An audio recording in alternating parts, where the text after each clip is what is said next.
so much. So, first, hello everybody. Dobar den. Kalimera. And it's very great to be here. I thank you for the invitation to speak to you today and to come to Warsaw, and particularly thank Jagoda, Ivona, and Karolina for handling so gracefully all the practical organizational details of my visit. So it's really a great pleasure to come for the very first time to Poland and to meet colleagues here. So I have a presentation which is probably too full of information and probably too dense, but you can always ask me questions, and I'll try to keep it to about 45 minutes. I'm really looking forward to the discussion at the end. Okay.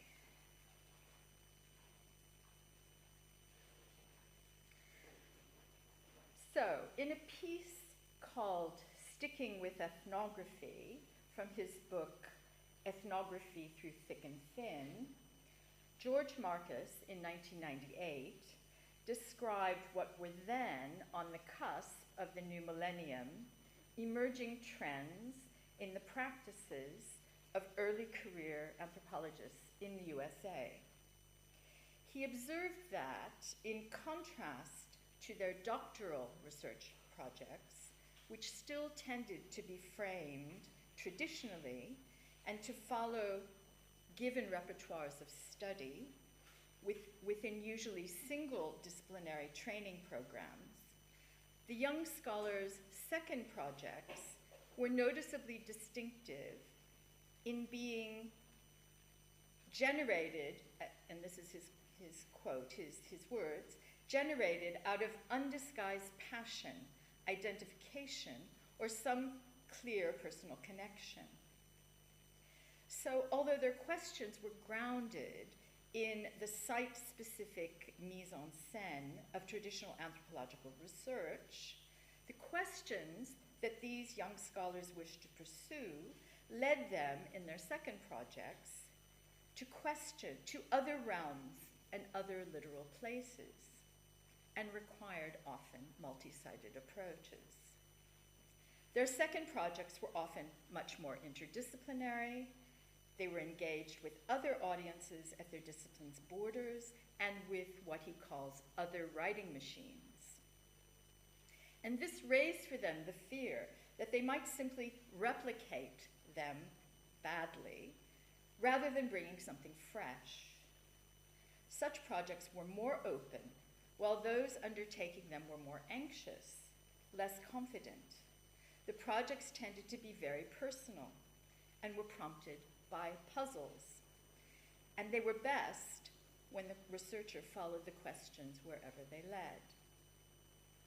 Now, I launched my second major project in 1996, but when I eventually read Marcus's 1998 chapter, I felt that it described my case uncannily well.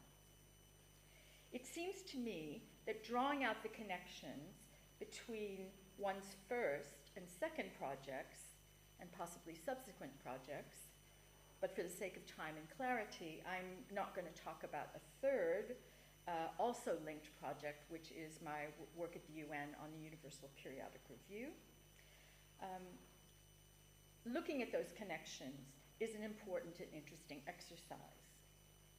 Setting out their connections reveals that each project that a scholar undertakes is not a standalone piece. Rather, it builds on the insights, reflections, and puzzles of the previous one, or ones. Setting out their differences reveals something about the unpredictability of the scholar's research journey. By sharing a portion of my own idiosyncratic intellectual journey across sites and disciplines, I hope I will provoke reflection on your part about your own individual journeys and about our collective journeys as anthropologists.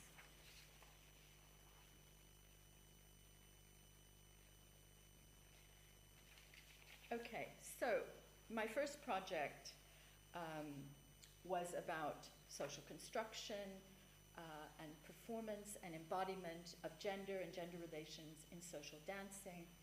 And that was based on fieldwork in 1983 to 85, and the book Dance in the Body Politic in Northern Greece came out in 1990. I don't know how many of you are familiar with this, maybe a few, but that in turn was inspired and provoked by a year abroad that I spent in Athens in 1975 and 76 as a university student, in which I learned in general about Greece, learned the Greek language, and among other things began to attend celebrations and dances of all kinds, as well as learning how to dance through kind of formal lessons. So I decided to develop a project which asked these major questions, let's say. So I was looking at how celebrants performed in gendered ways and experienced themselves as gendered subjects. I was interested in how gender inequalities and other social hierarchies were constituted and even celebrated in pleasurable, sensually intense events, and how patriarchal gender orders were secured and became intransigent, not only through violence and pressure, but through love and loyalty, attachments, obligations, and habits.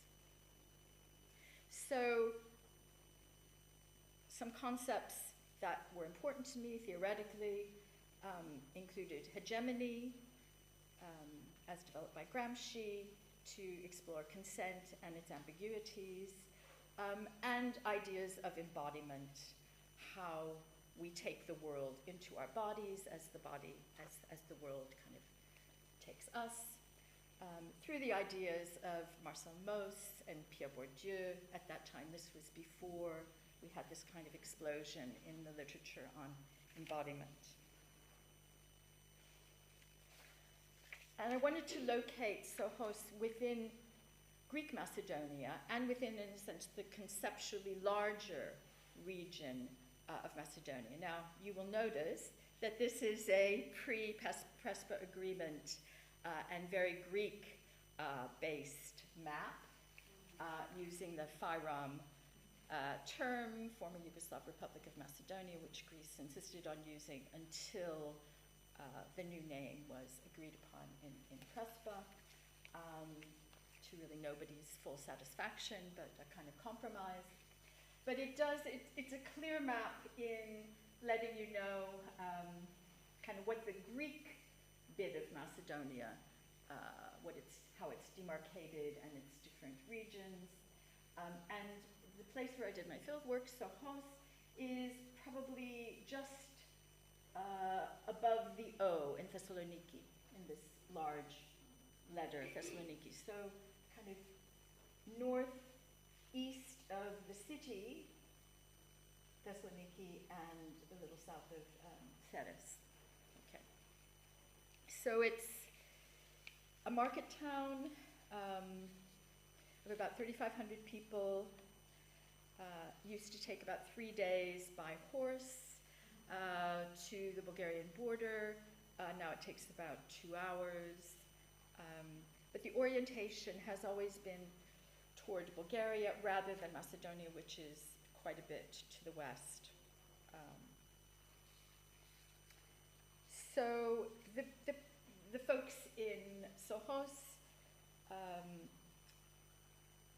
feel that the Macedonians in the western part of Greece are kind of a different group of people.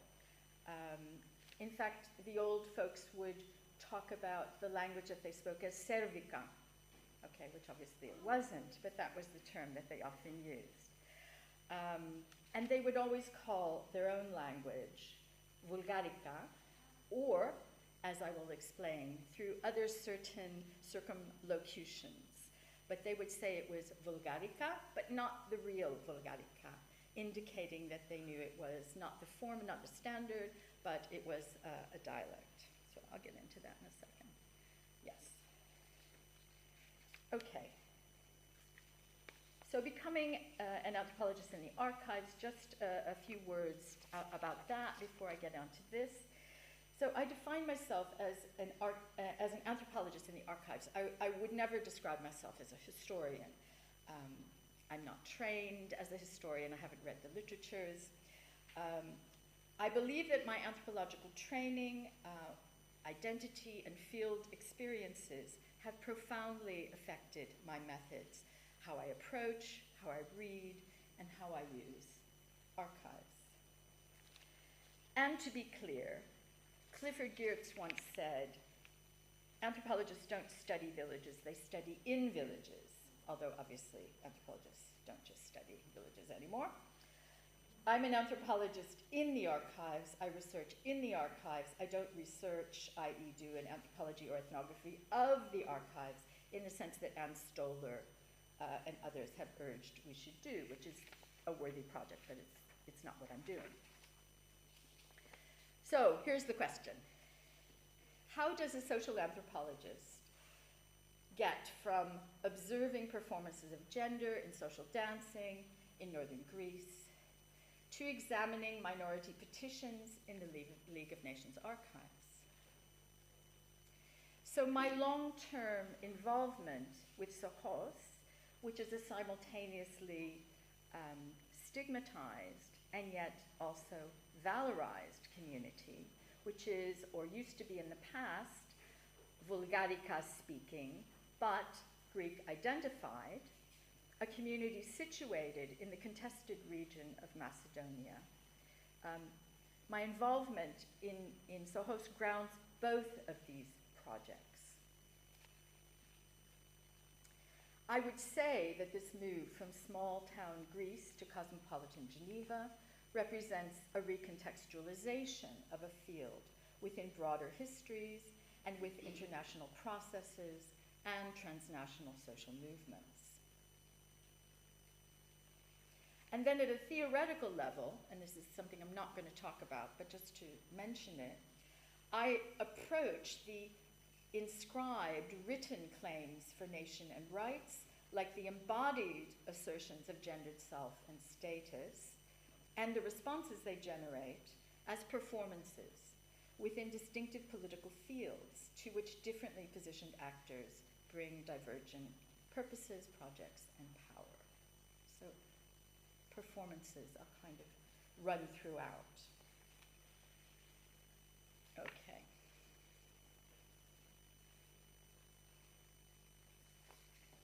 Okay, so let me go in a little bit more depth here. So what were the steps in this journey or trajectory from the field to the archives? So questions generated by the 1983 to 1985 fieldwork kind of are at the basis of this, because I saw that people lived not only gender difference, but of course ethnic difference and many other kinds of difference, class and sexuality and so forth. But I think it's very interesting that, and the linguistic anthropologists among you kind of might find this kind of important. This local language, which they called Vulgarica, that was not the only term that they used, but they would also call it the language, our language, nash, ours, vikomas, and as I said, Vulgarica, but not the real Vulgarica. But it was very, very unusual for people to call it Macedonian. One or two did. So there was all this circumlocution and kind of uncertainty and embarrassment and clumsiness about what do we call this language. And of course we're in a Slavic-speaking kind of region, Poland, and those of you who have studied Macedonia. It might feel odd to think of this as a minority or a stigmatized tongue, but here it certainly was. And at the moment, during the field work, but particularly during later visits in the 1980s, when I would go back, and during a time when the movement for Macedonian rights was kind of gaining momentum, particularly in the western part of Greece, in the area around Florina, Aridea, etc., a place that had a somewhat different kind of history over particularly the Civil War and before and after. There were people who were claiming Macedonian minority status, asking for the Greek government to recognize their language, and so forth and so on. The response of people that I talked to in Sohos was kind of skeptical, and they wanted to keep a distance from this, and they kept insisting, we are not a minority. Okay. They rejected this. And of course, this claim is a very complicated thing to explain. It's a product of Greece's ideology of ethnic homogeneity, and it shows their decision to comply with it. I was going to show you a photo, but it's too complicated to get to on my Facebook, but that photo was a 1968 photo of children marching in the March 25th Greek Independence Day parade, which is a kind of very nationalist performance, exhibition. Every little town does it. Obviously, 68 is under the dictatorship, so I think probably people would have complied with it even if they didn't fully agree with it. But it's a kind of, perhaps, one kind of gesture that indicates a kind of sentiment that I encountered all the time, that people felt, despite the language that they spoke, they would say, it doesn't matter that we speak this language, that my grandfather spoke this language. He was a Greek, okay? He fought with the Greeks in various battles, etc. Okay, so this was the kind of dominant response that you would get. Sometimes things would come up in conversation that indicated that there were people who didn't feel Greek, who felt Bulgarian. And people would say, well, there were a few Bulgarian families, but they all left. So obviously I was kind of in the territory of sort of complicated, uncomfortable histories, partially recounted, maybe partially remembered. So very, very interesting, but very difficult to also find documentation about it, certainly in English, Greek, or French. And I was having a conversation with a Greek historian friend in the summer of 1996 about these sorts of stories, and he said, you know what you should do? He said, you should go to the League of Nations archives and see whether anybody in Sohos had applied to emigrate to Bulgaria under the auspices of the Greco-Bulgarian voluntary and reciprocal exchange, which was agreed in Neuilly in 1919, I think, or 1919, I think. And go to see if you can find any evidence of that. So, this was a great idea. And it was very convenient because also, and again, since we're talking about our intellectual biographies and our trajectories, it's very interesting because my husband was working at the UN at the time. In fact, the family was based in Geneva, so it was not a very difficult thing for me to go back to Geneva. I was able to get permission to go to the archives. I spent 2 weeks there, and just reading through lots and lots of files, I discover a file which just lists the villages and towns that have submitted applications to emigrate, and under Sohos it says 16 households have applied. Okay, so no names, no more details. this is a relatively small number for a town of, it would have been about 800 families, okay? But this was before, of which 80% would have been Orthodox Christian, okay, and 20%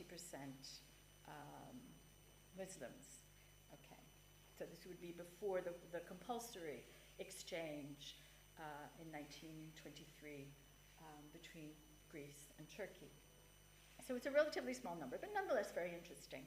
Whereas a town down the road with whom Sohos had many kinship ties, the whole village basically uprooted and moved there. But they had a Bulgarian church, and in fact, Sohos at that time had resisted the attempts to establish a Bulgarian church and had basically a very strong, let's say, hegemony of the local merchant class, who were actually Vlachs, but identified as they were Hellenized Vlachs, identified as Greeks. So it was a very a stronghold of a Greek-dominated church. Okay. So it's a small number, but nonetheless interesting that they did exist. So, yeah. So, okay. So I found this sort of evidence about Sohos. At the same time, reading through all these papers, I felt there's a bigger story here. There's something really interesting here, and it's about the degree to which Western Europeans, primarily British, French, and others, are feeling themselves entitled and are very involved in all this, the issues that are raised by this transition between empire and nation state, and the fact that people are ending up within these newly carved out or newly expanded nation states, you know, in which they become, for the first time, others. Okay, and so what do we do with that? So I wrote this proposal saying I wanted to look at the past and future of living with diversity, because this was the moment of multiculturalism. This is 1997 when I submit this. And I say I'm going to look at the international management of difference in historical perspective, which I do through kind of looking at the minority treaties and the minority system, particularly the way it's being supervised by the League of Nations. Okay, so during January to December 1998, which is when you were, is it Anna, were at Sussex, and that's why I wasn't there, because I was spending the year going every single day to the League of Nations archives. And these were the days before digitization, and I just wanted to say there's something about archives that, you know, you're asking, you're requesting certain boxes to come up from the bowels, you know, of the building, and they bring them up on these carts. And they're boxes, you know, old cardboard green boxes. You open up, the musty smell comes out. The paper is crinkly. You can see the handwritten notes in the margins. And there's something incredibly thrilling about dealing with the actual papers. So I just loved that. And they also let me kind of photocopy in an unlimited way, which they will never do anymore because, you know, in fact, the light damages the documents. But we didn't know that then, or nobody kind of raised that issue. So I spent a year kind of trying to find whatever I could that would tell me something about this process of managing international of managing difference through international oversight, supervision, and kind of pondering and thinking about the categories which the Secretariat itself is using to do its work, and maybe the effects of those. For example, a lot of the papers were under these two rubrics. One is La situation en Macédoine, and the other was Minorité bulgare. Okay. So obviously in the second one in particular, it's already kind of predefined defining who the people are in terms of their ethnic classification and their ethnic identifications. But it's a kind of, which they do not really problematize themselves in their discussions, but it is the case that some of the petitioners call themselves Macedonians and don't call themselves Bulgarians, okay, even at this point, although that's somewhat rare. So petitions are one of the main things I'm looking at. Boxes, each petition has its own box, and then all of the memos that are related to it. And so I gradually realized that petitions, which is a term for letters to the League of Nations, okay, in general, it's a petition, it's a kind of local term, that these petitions do things. They generate encounters. They generate them, maybe they're written encounters, epistolary encounters, or maybe they're face-to-face sometimes. And they have careers. A petition, you can follow a petition through not only the League of Nations and the different offices and the different sections, but sometimes they are forwarded to the press, sometimes they are sent to friends and colleagues in other countries. So they're shared with activists. So they can do things in that form. So a little bit more on petitions, what they are about, and what they do. First of all, the League is very precise about how they are going to understand petitions. So for them, petitions are information only, okay? And that's why it doesn't matter who sends in the petition. It can be anybody, okay? It's simply information that allows the League, via its states, via its council, to address alleged infractions of a treaty, okay?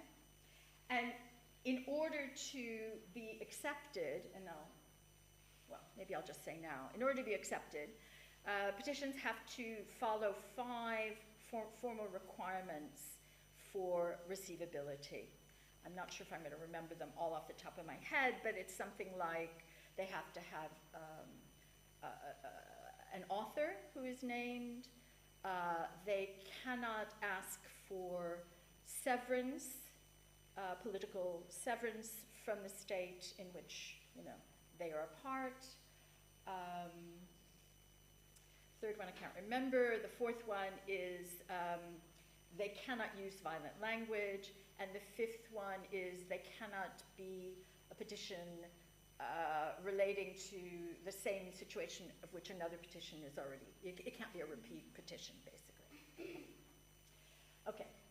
Now, the thing I wanted to say above here, okay, so the League is saying this is not a legal claim. This is not a court. This is simply, you give us the information and leave it to us, and we'll deal with it, okay? But I think this is not how many people using the petition system saw it themselves. They did see it as much more of a legal claim or some kind of a claim in which they should get an answer and be included in the conversation. But in fact, because the League doesn't define it in that way, and it's like, okay, we got your petition, thank you very much, and that would be it for many petitions. So the petitioners mostly face this radio silence, like, oh, we sent a petition in 2 years ago, and all we got was a reception, an acknowledgement of reception, and nothing else. They probably just threw it in the bin, okay? So there's a lot of kind of misunderstandings and frustration on that basis. And I think when you're reading petitions in the archive, it's really important to remember that, how the access to the information is differing according to the subject. So obviously the bureaucrats and the diplomats have access to all the correspondence and all the memos and all the discussion related to a single petition, which could be huge, and it could circulate like 50 times to different desks, and people are giving their opinions and so forth. So that's something that the scholar can see, but that's not something that, anybody outside of that secretariat context would be able to see. A second thing, okay, petitions are about procedure, and I saw how important the procedure was, not only in relation to, let's say, defining the receivability of petitions, but also states who were bound by these minority treaties, which some people call minority states, of which Poland was the very first, right? And it provided the template, its treaty provided the template for all the others. So, for example, Poland and Czechoslovakia were kind of constantly agitating to change the procedure for the dissemination of petitions within the League. Okay. So initially, petitions were, as a matter of course, any that got through the hurdle of receivability, okay, they had to be receivable, would then be shared among the entire council, all the states of the council. Okay. And Poland and Czechoslovakia said, well, this is crazy because petitioners will simply use this for propaganda, and it's humiliating for us, and it's a waste of the council members' time, and this is way too open. And so there was lots of agitation about the dissemination, about the visibility of the petitions to people who certain groups said were irrelevant. Okay, it wasn't relevant, etc. So this is really kind of an interesting part of what one is looking at. They're about language. As I said, petitioners had to use correct rather than violent language in order for a petition to be receivable. So this was the very first paper that I wrote, which was called Who's Afraid of Violent Language? Okay, because I was very intrigued by this notion of violent language and tried to figure out what it meant, which I can tell you in the discussion. I won't do it here. And then, as I said, the petitions generate encounters. And what I found was that it was bringing together in some way 4 categories of person, sometimes in collaboration, sometimes in conflict. And they included the petitioners, the bureaucrats, the diplomats, state representatives, and then this other category that I call concerned world citizens. Okay, so this is kind of pre-NGO, but sort of proto-NGO, who become actually very, very interesting and very important in my study. So here's this archival surprise that then led me toward looking at the Women's International League of Peace and Freedom, which I knew nothing about until I came upon this file, okay, in which both the WILF, as I'll call them, and the IWSA, International Women's Suffrage Alliance, which is the second of 3 major women's organizations that are operating internationally at the time, they each transmit a letter from the Bulgarian Women's Union, okay, kind of quite, let's say, bourgeois women's party of this period, of the teens and 20s.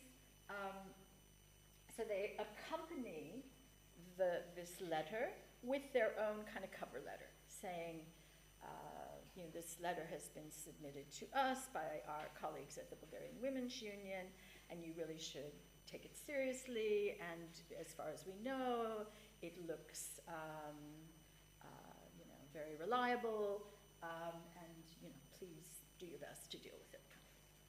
So through this file, I was alerted to the involvement of at least these 2 women's organizations.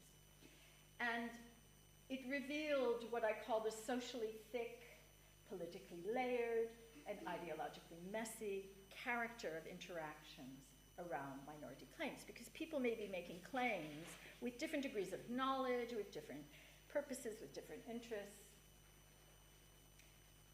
And during a month's fellowship in Princeton in January 2000, I found that the Rutgers Library had the collection of the Wilf archives. So I spent 5 days there, and I kind of looked up and photocopied whatever I could on Greece, Bulgaria, and Yugoslavia. And then I kind of left it to the side and resumed this work about 10 years later, little by little. And at a certain point, I discovered that the UN Library also had a collection of the microfilms. So since I was there more often, I could go and visit them. Okay. So not too much more. Okay, so I'm kind of focusing on, let's say, theoretical and methodological aspects of this research. I don't tell you too much about the content, but so researching these transnational collaborations among women that kind of span these borders, and in which there's a kind of Western, North American, Northwest European divide with the Eastern European, Southeast European women. So here are some of the findings I found. Okay, so I've written 2 chapters, and I want to write some more. It's kind of getting to be a bigger project unintentionally, but that's how things are, isn't it? And so I've written two chapters, and the first one was focusing on the Bulgarian women. It was a chapter for a book called Sovereignty, Nationalism, and the Quest for Homogeneity, edited by Dalamule and others.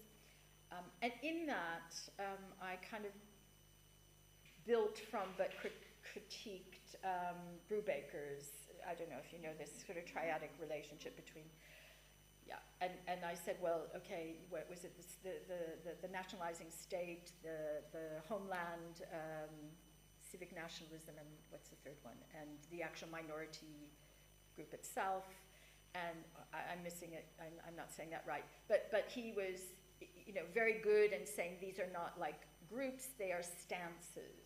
Okay, and I thought that was very productive, but he didn't take into account this international and then these sort of non-local, let's say, NGO allies and so forth and so on.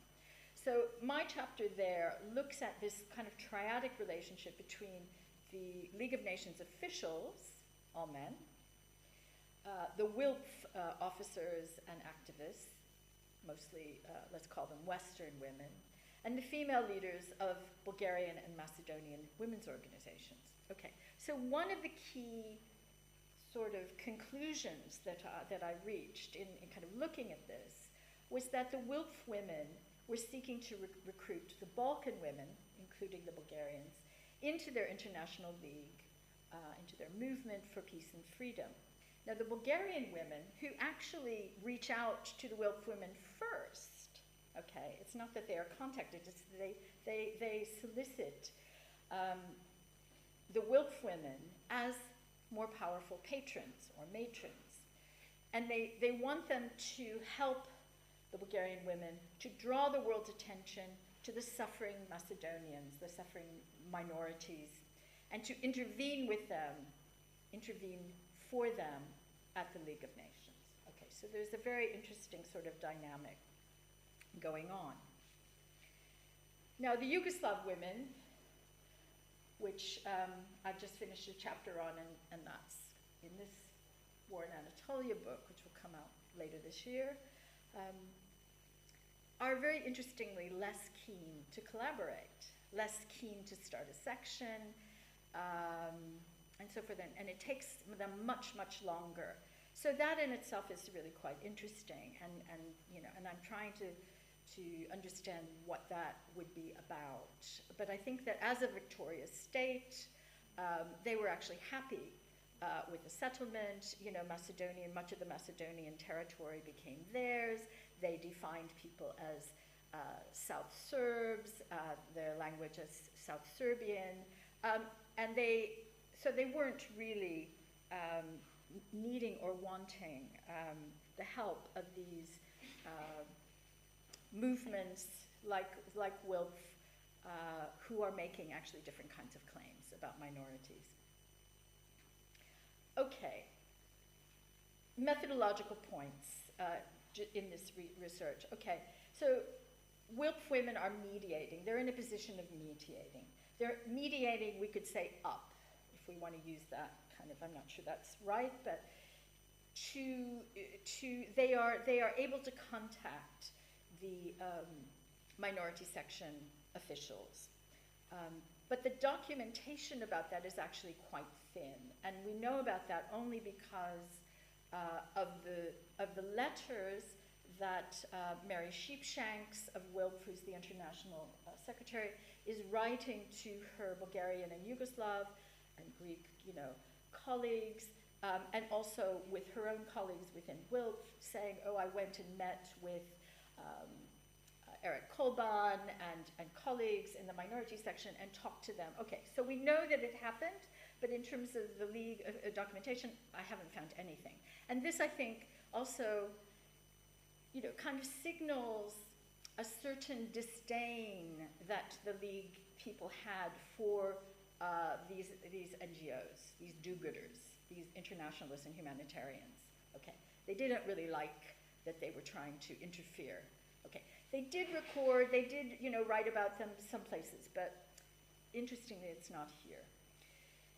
The WILP, on the other hand, in terms of their kind of correspondence with Bulgarian, Macedonian, and women from other Balkan countries, it's a very rich collection of exchanges, official letters, memos, reports, personal letters, postcards, everything, very, very, very rich and detailed.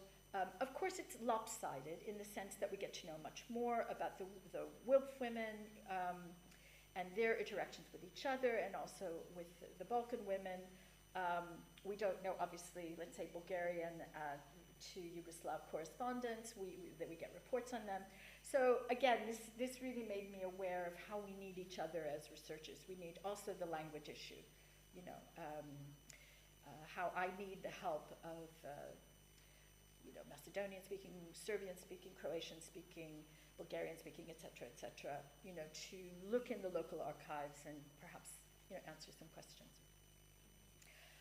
So the richness versus the thinness of archives depend on the questions we're investigating and on whose point of view the researcher wants to know about or can know about. Okay. So it's kind of good to kind of be honest about our limitations. Okay, so I'm in the last two slides now. So key aspects of my methods and their implications. So anthropologists in the archives, gotta admit it, I'm an interloper, I'm ignorant of historians' methods, but perhaps I bring a fresh pair of eyes. I began with the minority procedure, and I argued that this created a new political field in Bourdieu's sense. Once they set this up, it became a space in which people could make claims, could argue, could make claims for recognition in relation to demands, could also say things about themselves and their project. So new things could happen once this petition procedure was set up. So I treat that procedure as a site of social and political action. Because of the data that I have, a lot of my research, particularly early, is about these bureaucratic practices, about the kind of what I call punctilious proceduralism, but principled improvisation. So people are actually very creative within a quite strict set of rules, okay? And the civil servants can have their own sense of justice and ethics and really try to push the boundaries. And the fact that I noticed that the petitions generate these encounters among different categories of people led me to WILP and to kind of exploring that engagement of this organization. So, wanted to highlight, I think, something that all of you would accept is the case, the importance of serendipity, of chance, of surprises, what a privilege it is to follow questions where they lead, and to focus not on, in a sense, how things should be, but on what people are actually doing. Okay, so then to kind of bring us back to the beginning, so the shift from one project to another was inspired by puzzles and questions. But research evolves. It evolves according to what the field reveals to the researcher as she asks questions, notices things, learns to see.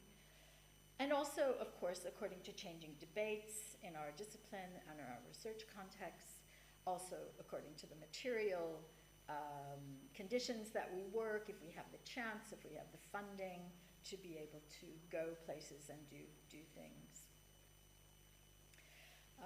What I found is that research may involve a reframing of existing questions. So I went from Sohoians' subjectification, questions of, you know, who did they think they were? So both as an object of Greek state processes of othering and assimilation, but also as a subject who is responding to these. And from that, let's say, kind of very local and specific case, I moved to Western Europeans' establishment of international regimes to manage difference through the minorities treaties and their supervision of them. Okay, so it was, in a way, the same question, but kind of reframed in a different way. But of course, our field, our archive, may divert us with its contents, its surprises, its gaps, and its silences. So that's where I end. Okay, thank you very much. Yeah.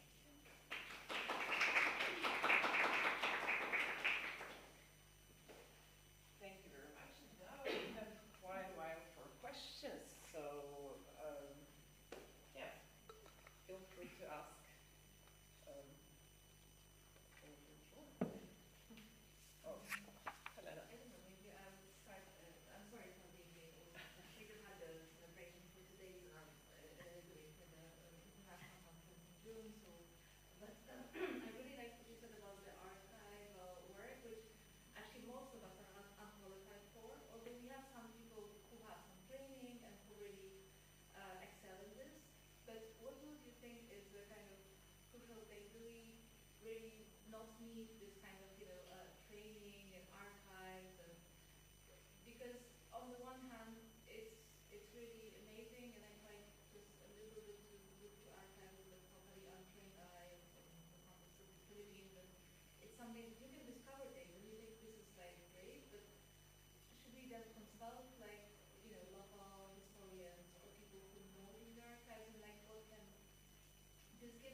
Source of knowledge, as of surprises, or maybe a source of extra questions, which give us a different point of view. So I don't know, can we do this without the training, or would you recommend rather have some training in the archival work or the conservation? What would you?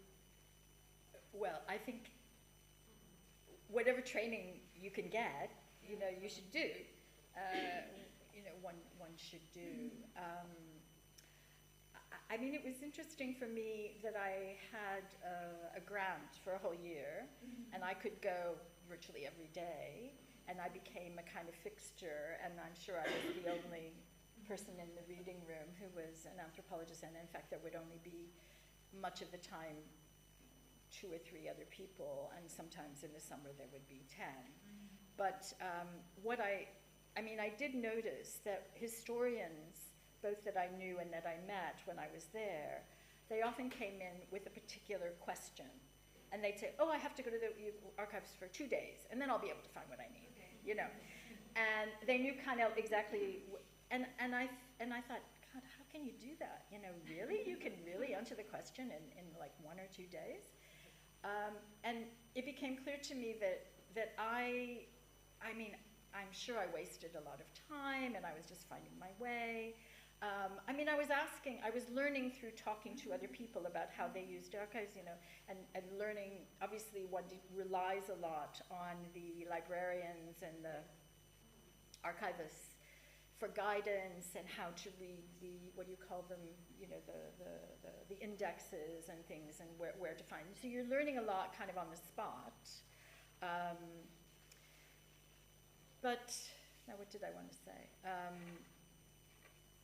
Yeah, but I mean, I think you know, by having the luxury of having virtually a year to go, I could read around a lot.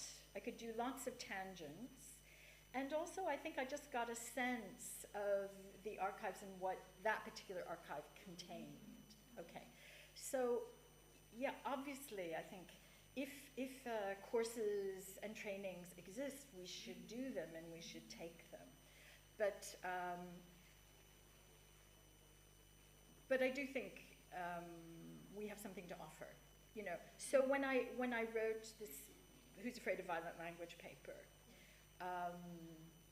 Susan Peterson, who's now become one of the major historians of the League, she loved the paper, and you know, and she said, you know, you've noticed something that all these historians have never kind of picked up on how this is actually quite important. Now it's particularly important in the Macedonian case, not only because Macedonia was so contested and so defined differently by all the different states, but because the petitioners were very persistent, and they had a particular way of writing petitions that they didn't want to change, and they didn't change, and because of that, a lot of their petitions were just thrown out, because they had a kind of rhetorical style, a kind of Tom Paine, a kind of, you know, justice for the oppressed, and the, you know, occupiers are you know, enslaving us, etc., etc. So a very, very high emotion kind of style of writing. Obviously, these are going to be thrown out. And also, they were quite general, okay? And one of the things about the petition, the bureaucrats, was they wanted specific situations that could be investigated. Okay, you know, these 5 people have been arrested, these students have been tortured. Okay, then we can follow up on that with the Yugoslav government. Okay, but if you just say occupied, enslaved, killed, da da da da da, they kind of have nothing that they can really take forward. So the Macedonian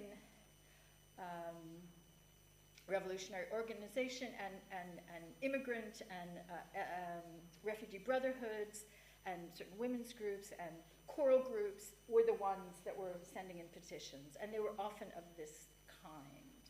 And they were claiming, you know, we need an autonomous Macedonia, either under the auspices of the League of Nations or the United States or Bulgaria, okay, but they're making kinds of claims that are, you know, difficult for the League to take forward, given the kind of institution that it is. Okay, so sorry, that's a roundabout way of answering, but yeah. Thank you very much for the presentation, and I think I would like to follow up a little bit of follow-up question. Okay. I think it's like still I need something to better understand.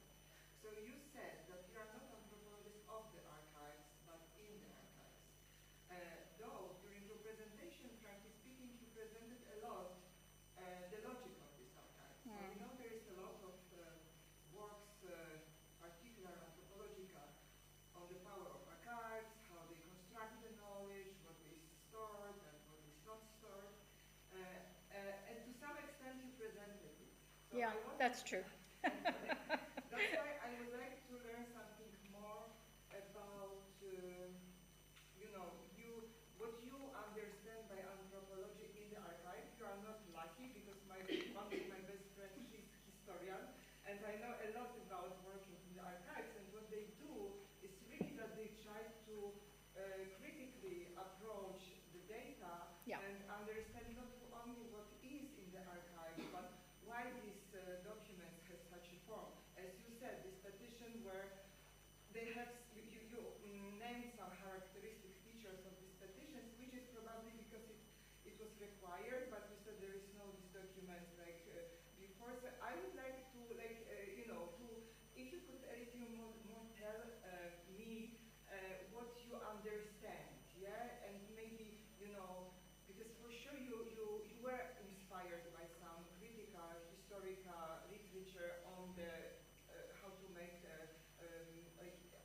research in the archive, yeah? And what more you learned, particularly when you said about this historian who told you that she's historian of the League of Nations, and she saw something that unusual in your paper, but you haven't said what it was. So that's why maybe you can, referring to this case, tell me something more about this particular anthropologist in the archive. Okay, I'll try. Well, okay, I mean, if we go back to Susan Peterson and the violent language, it's simply that anybody who's looking at the petitions coming from anywhere will know that there were these 5 criteria of receivability. Okay, but as far as I can tell, no historian has picked up on this, to me, an anthropologically very interesting phrase that the petition cannot be written using violent language. Okay, now, as I said, why? So to me, it's kind of surprising that this doesn't jump out at anybody who's looking at the archives and then see whether it's relevant in the cases that they're looking at. And now, it may be, as I say, that when German farmers in Poland or Hungarian merchants in Romania are sending in petitions, they're writing in such a way that the kind of, there's no problem of them breaching this rule of not using violent language. Okay, so it doesn't maybe come up as an issue, whereas it did for me in my specific case. So I'm not saying that. Okay, so it became relevant in my case in a way that it became something that I had to really look at and say, okay, yes, they're writing passionately, but of course they're not threatening to kill anybody and they're not threatening to bomb anybody. So what is this about? Okay, and so I was led to looking at the notions of violent language within French and British political discourse in the 18th and 19th century, for example. And they had this whole idea that moderate language was required of citizens, and citizens who did not use moderate language didn't deserve to be part of the political process. And that was one of the reasons they were excluded, from active roles in parliaments and so forth for a very long time, because the lower classes don't know how to speak. Okay, so it became relevant in my case. And I also associated it with this kind of revolutionary rhetoric from the French Revolution, which of course was very important to Macedonian and Armenian and Bulgarian nationalists, at the end of the 19th century. They're really picking up this kind of language of passion and justice and the people and the oppressors and so forth. So it's a kind of discourse which was powerful at the time, and my petitioners were not going to abandon it, despite the fact that it meant that their petitions failed. Okay. So this is something that I kind of gathered by looking at, over 100 petitions and comparing them with other ones and so forth. So, I mean, to your kind of broader question, and I can't really point to any particular theorist. I mean, I've read around to the people who are writing critically about archives. And of course, historians, again, I think it's like, anthropologists and sociologists, it's the narcissism of small differences which make us think, oh, they're a completely different tribe. And historians, too, what I see is that they work very similarly to us, and they as your friend says, and as I have seen to be the case, they are treating archives very critically. They are thinking about what's not there, the silences. I mean, this is something obviously Anne Stoller writes a lot about, but how do we read archives, not only for what they tell us, but for what they don't tell us? And of course, it's how, Bernie Cowan early on colonial archives. So it's quite a rich, I think there is a rich conversation, and I have learned a lot from both historians and anthropologists who do archival work. But I still would say, yes, I still would say what I'm doing is not an anthropology of the archives, because I haven't tried to be systematic in that way. I kind of, what I've told you about anthropology of the archives has been more, in a sense, to set a context, maybe, to give you a context. But, I think it's a really, really interesting thing to do.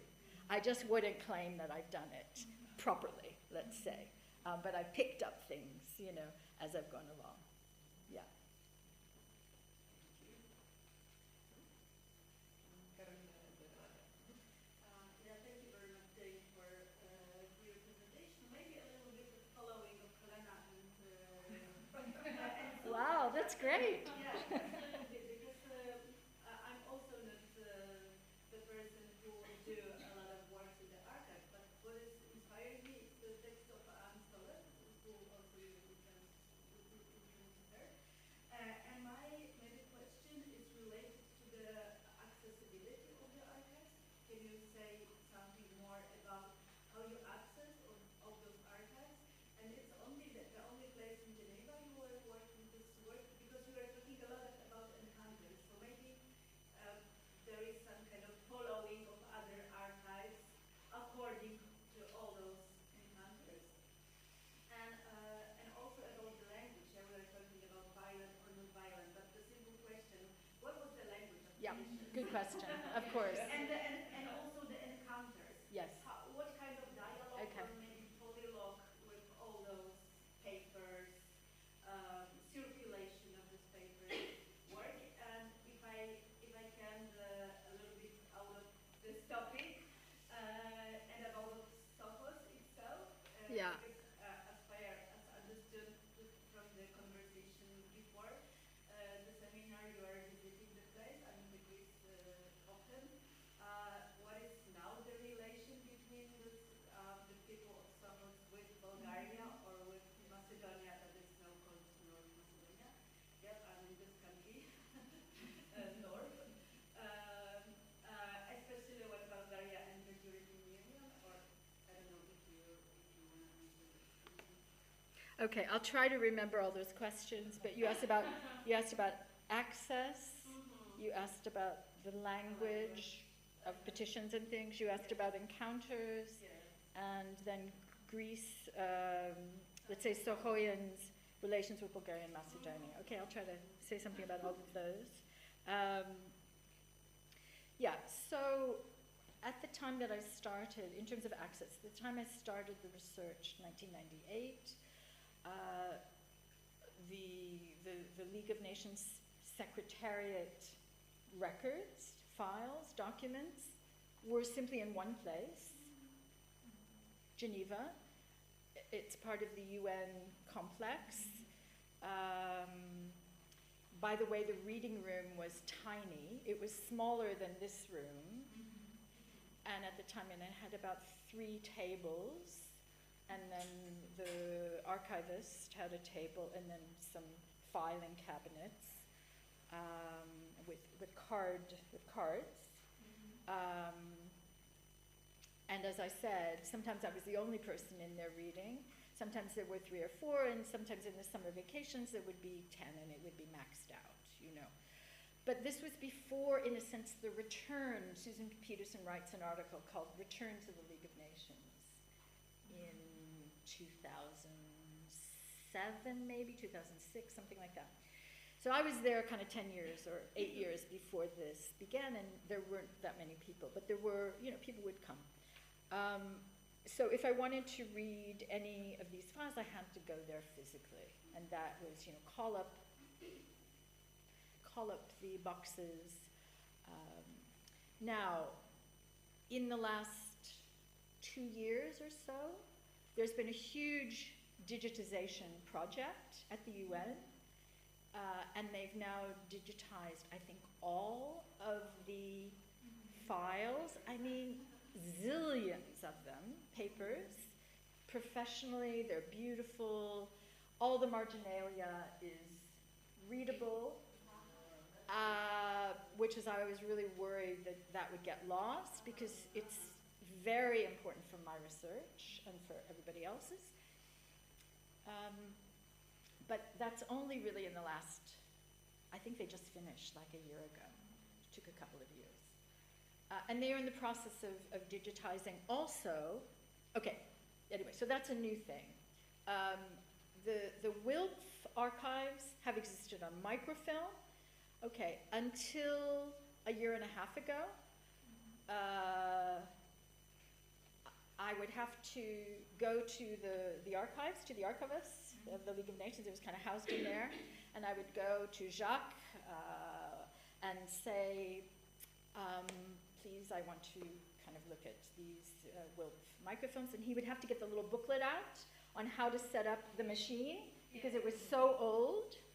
And it was the kind where it's on the spools, and you're looking at it on a screen, and then it's connected to the photocopy machine, but it's, and, you know, and you think you're going to break it, because when you stop and have it make a copy. So really old technology and very exhausting to use, but they have now almost completed digitizing all of those. So everything now is available online.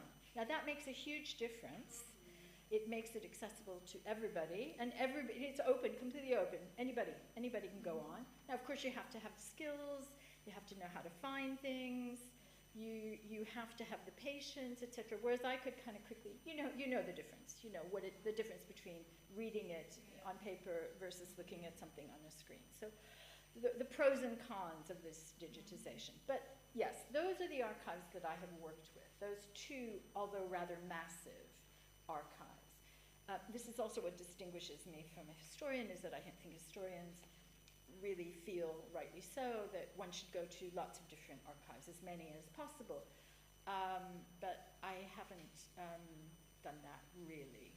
I would, and I try to do that when I'm in places that have archives, but really these are the major ones I've looked at. In terms of the language, okay, so the petitions are primarily in French. Okay. The Bulgarian, the Macedonian, the Greeks, everybody's using French. Okay, there's some correspondence in English. There's correspondence in German, but it's minor compared to the 85%, I would say, is in French. Okay. Within the League institution, they were bilingual, French and English. So what you find is that the international civil servant uses whichever language he or she is most comfortable with, but communications, yeah, you know how it is, so French, English, they kind of shift back and forth. So I speak French, and I'm an English native speaker, so that was fine. What else? Encounters, yeah. So one kind of interesting thing is that, so obviously I'm ascertaining, I'm figuring out the encounters based on all this paper, right? So obviously there's a lot of letters, there are a lot of letters and memos being exchanged, and people are in communication in that way. And that involves both people within the Secretariat, but it also involves people who are writing to the Secretariat. And despite the fact that, as I was talking about, this radio silence, and I said it was most, but not all, because the minority section had the liberty, at their discretion, to write to petitioners if they had sent in a petition that was deemed not receivable. Okay. Now, they were doing this informally before it became kind of decided by the council that they could do this. They were sort of already doing this. And this is very characteristic of the bureaucrats or international civil servants in the minority section in particular, who I found very enterprising, who would just figure out what they wanted to do and they would do it. I mean, they would do it with the permission of their director and maybe also of the Secretary General, but they were taking a lot of, making a lot of moves in a kind of quite practical way. And so sometimes they would write to an organization that had written something, and they would say something like, they would write, dear so-and-so, thank you, we have received your petition. You may find that it has not been found receivable. You may find that if you write it in a slightly different way, it will, be received more, happily. Okay, and they won't really tell them what it was that they said, but they will kind of indicate to them. And then what you find is that there are records of people coming to visit Eric Cowan in his office, or Askarati in his office.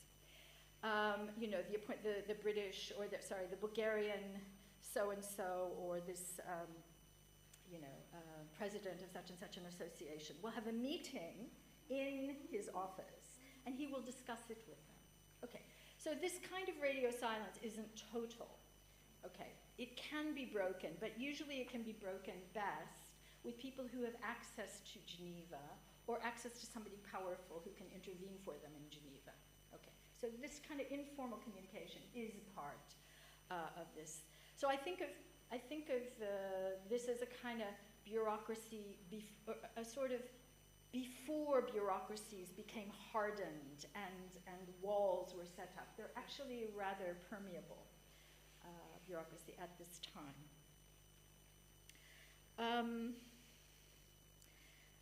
If you want me to say more on any of these things, ask me after I've gotten through the list, and then I'll come back to it. Greece, Sohos, Bulgaria, and Macedonia. Okay, so the people in Sohos, as I said, the relationship was, I would say, almost exclusively with Bulgaria and not with Macedonia. Okay, there's one exception which I'll come to at the end, but that was the place where they always had ties with people. Well, maybe not always, but they certainly since the Civil War. Okay, so I don't know if you know, Greece had a civil war after the Second World War, and the left wing, which had actually organized primarily the resistance against the Germans and the Bulgarians and the Italians, okay, during the Second World War, they were not allowed to form part of the post-war government, and so they went up into the mountains and fought for the right to be properly represented. Now, the left in Greece supported the claims of Macedonians who wished to be recognized as Macedonians and to have autonomy. Okay, and for this, the leadership of the left was castigated by the Greek government as traitors, unpatriotic, etc., etc. Now, the people in Sohos who were members of the left, when the left lost the civil war, a number of those people fled and went to Bulgaria. Okay, and the ones that stayed had a very hard life. They were beaten, they couldn't get a job, they became alcoholics, it was very, very, very bad. But I know that although we had the Iron Curtain, that people were they were communicating, they were writing, they were telephoning with their relatives who had left and went to Bulgaria. I think even the ones who left around the period of the First World War, there was some communication, because everybody knew the names of the families. Once you start digging, then people say, oh yeah, well, it was this family and that family. When I was there in 1978, this was before, certainly before Bulgaria joined the European Union, but also just before, yeah. I mean, it was you could go across the border. So when I arrived, was it 78 or maybe it was early 83? No, maybe it was early 83. They were taking a bus trip to Bulgaria, and they used to take blue jeans, and they would sell blue jeans and use the money to go to the dentist, because the dentists were very good and very cheap. Okay, so they had a busload of people in Sohos. I couldn't go with them because I had to get my passport renewed. So I couldn't go with them. I had to go to the American embassy and get my passport. So I really regret that I couldn't go. But clearly they had ties, and they would see their relatives and their friends, and they would sell their blue jeans and go to the dentist and go have a nice party and eat well and all of that. So they would also go to Bulgaria and buy bells, because the carnival is really important to them. And so they would buy bells. So through these different networks, clearly they're still very connected to Bulgaria. Now, I was going to say the one exception of the person, and again, this is not direct, but so somebody's going to have to tell me what the name in Macedonian is. There was a group called, in Greek, Oraniotoxo, or Rainbow. Okay. So they were active in this, rights for Macedonians, recognition for Macedonians.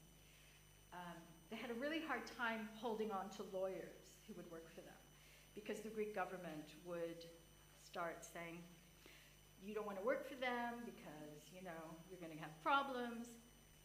The one lawyer that they were able to keep for many years was from Sohos, and he has two daughters.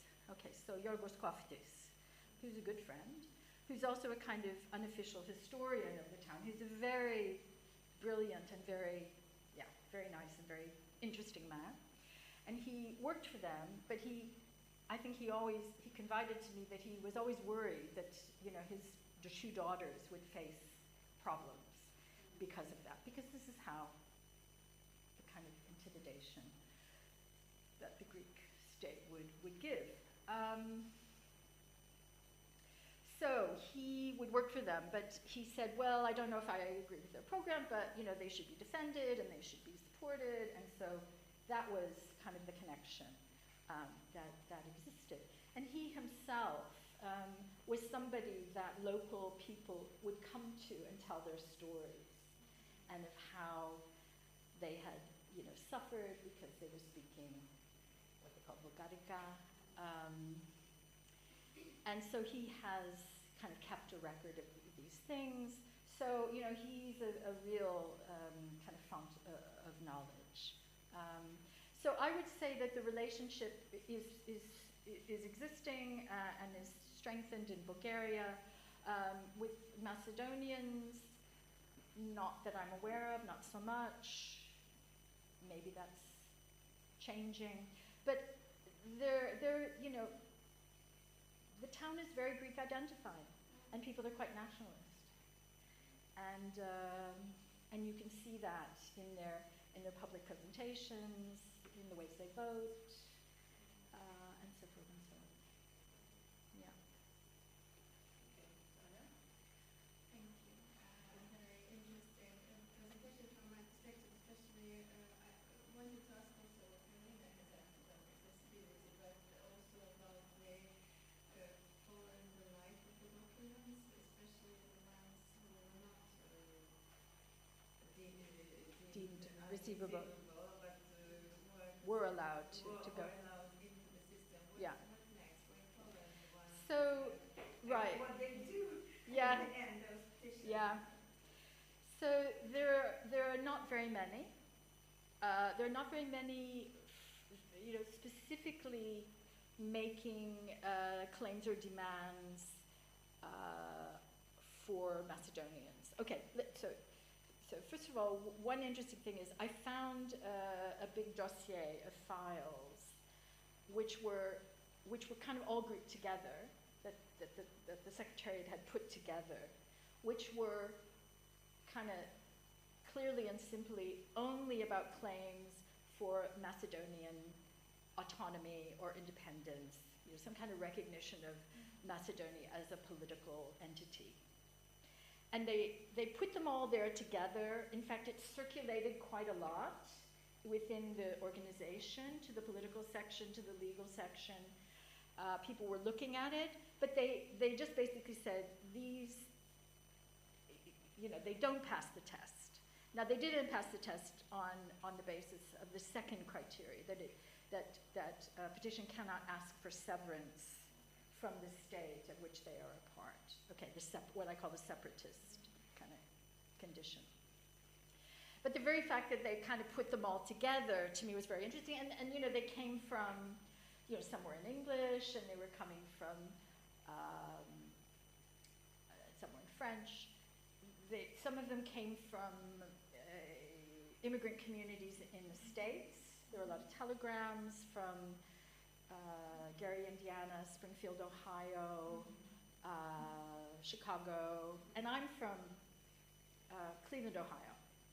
And one of my aunts lived in Fort Wayne, Indiana, which was the center of the Macedonian political organization, okay? And I asked her, I think when she was still alive, but very old, did she remember Bulgarians, Macedonians? She didn't know anything about them. Okay, so the kind of separateness of communities at that time. I mean, she was Scots-Irish, Protestant, you know. Okay, okay. Now, apart from those which had been set aside as like no-go at all, there were a few petitions that did get through the hurdles. And sometimes you would find, as a parenthesis, sometimes you would find that the people in the section would say, you know, we can't receive this petition in its entirety because it's just too violent in certain sections. The language is too, because if we do, then Yugoslavia will certainly say it can't be accepted.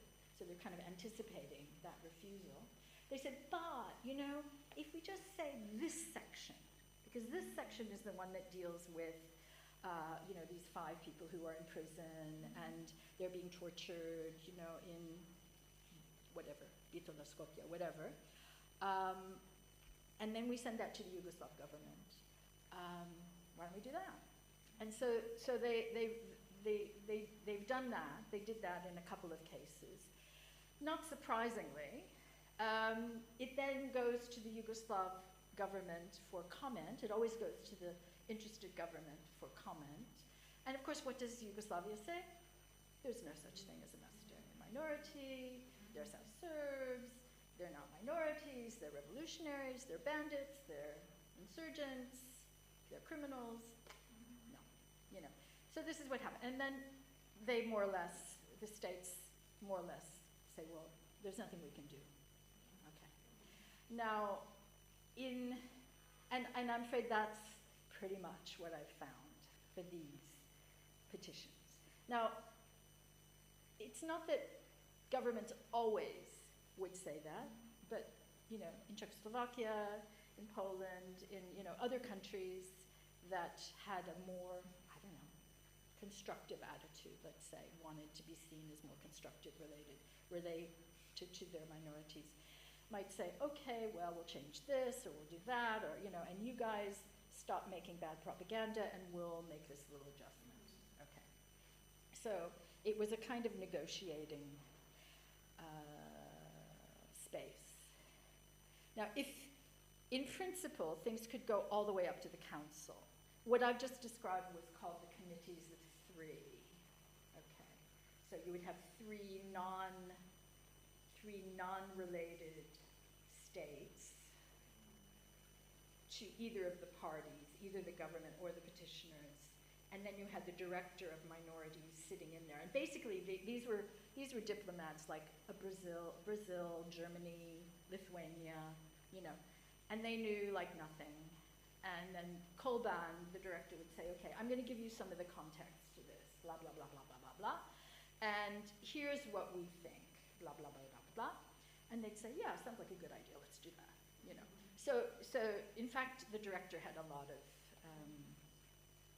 you know, but as I said, the Yugoslav government would just simply say, look, not going to go anywhere, there are no minorities, we're not going to even talk about this. Okay. So, yeah, very interesting. Yeah. Two questions. One is how effective, if at all, was that mediation by some politicians that you mentioned, that sometimes they will, let's say, the North, they will arrange a politician that would come and talk directly to the intermediate, I understood what it is. And if the mediation meant anything later, because maybe it was just, you know, let's say a figure of political speech, and not effective way. Yeah, so the mediation, I didn't understand the last question very well. That was basically my question from the beginning. It was that effective at all? Did the appearance of some politician or diplomat that kind of change anything for the petitioner? For the petitioner.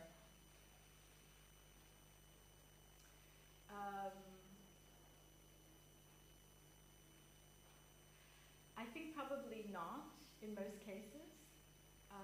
I think what would happen is that the civil servant, the official, would explain, okay, we have these rules, and you know, if your petitioner, if your friend wants us to deal with our petition process, they have to follow these rules. Okay, and so you know, perhaps that politician would go back and tell them, well, look, you have to do this. Okay. And I know in the case of the Wilf, okay, that this was something that Wilf, not a politician in this case, but a Wilf person, Mary Sheepshanks, as it happens, went and talked to Cowan and Ascarate and a few others, and they said, look, you know, they were trying to intercede for the Macedonian Women's Organization, okay, who were much more fiery and much more direct about the claim to Macedonia being autonomous and so forth. And so Sheepshanks, and they said, please, will you go and talk to the people at the section? And she did. And she came back saying, well, they tell me that, you know, if you want a petition to succeed, you have to follow these rules. And perhaps, she said, we can help the women to compose their letters in a way that isn't violent, and then they will have more they said perhaps they could even kind of say that they are, you know, happy to be a minority, you know, and we just want our rights, you know, etc. So, now, I didn't see any evidence that the women changed the way that they wrote. I mean, I think that it's a lot to ask. You know, I mean, because I think they had different purposes. I think, you know, one of the purposes, the obvious one that everybody thinks is the real one, is that they want their petition to go through the system.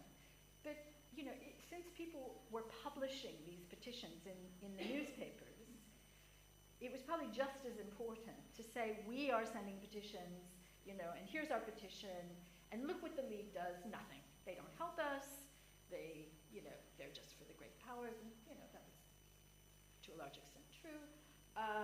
And so you have to think about, well, why do they, even though they know that the petition will probably be turned down, they keep sending them in.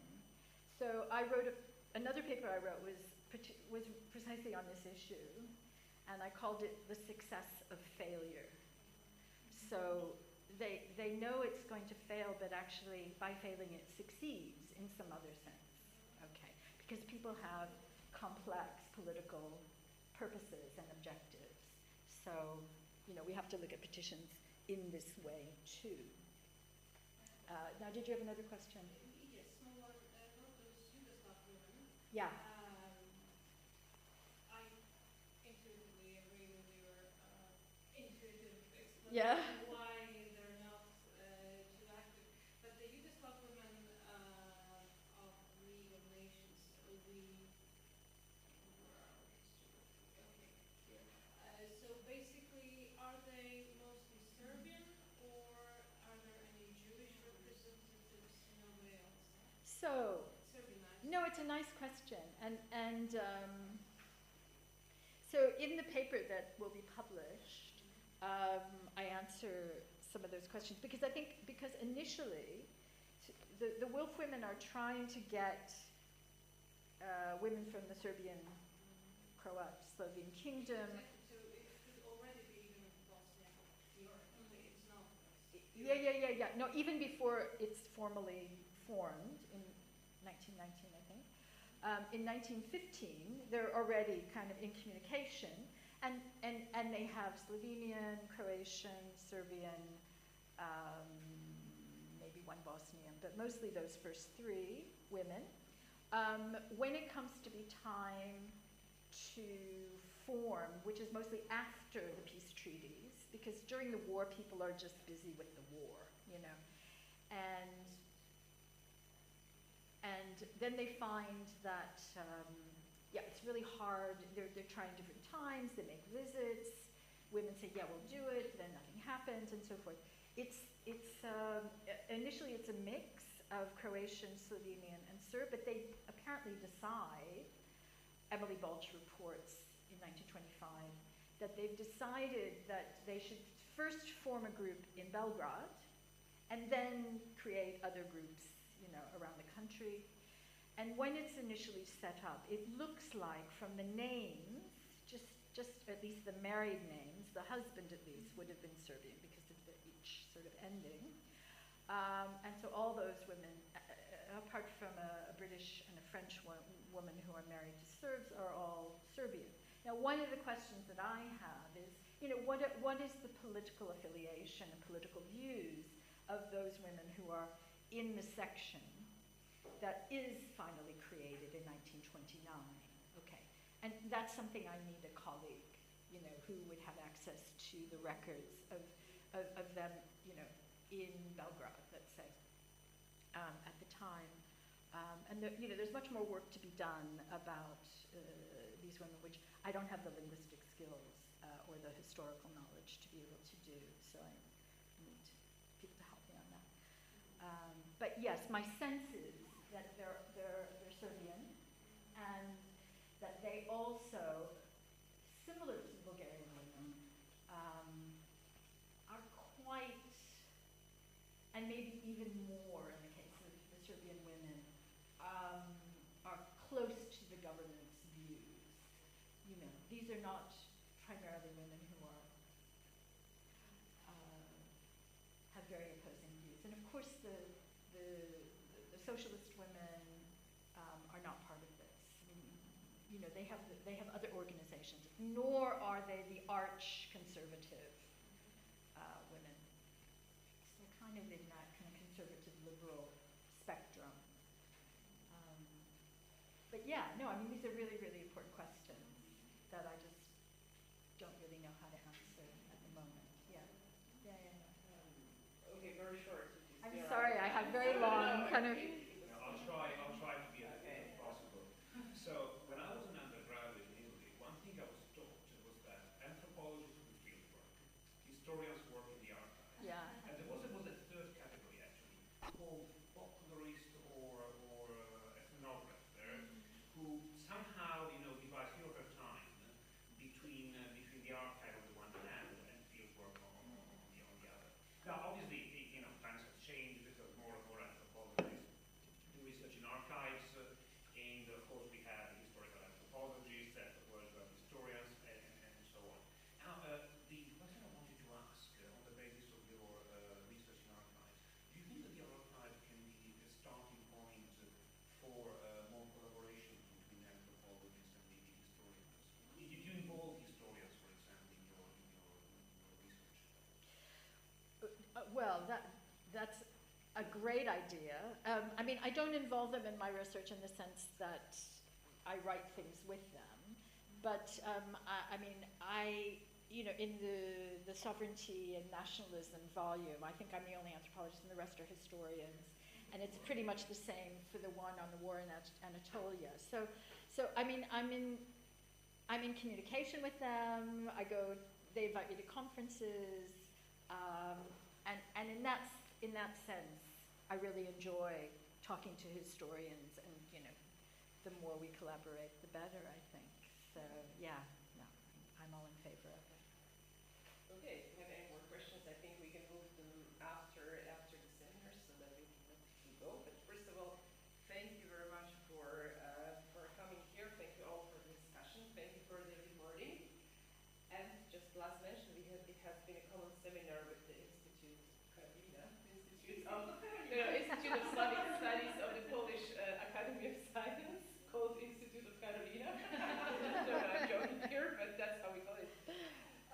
So thank you very much again. I think big applause for Jane for a great seminar. Thank you for such great questions. Really enjoyed it. I wish I'd recorded it, but there we are. Well, we have a recording. Thank you very much.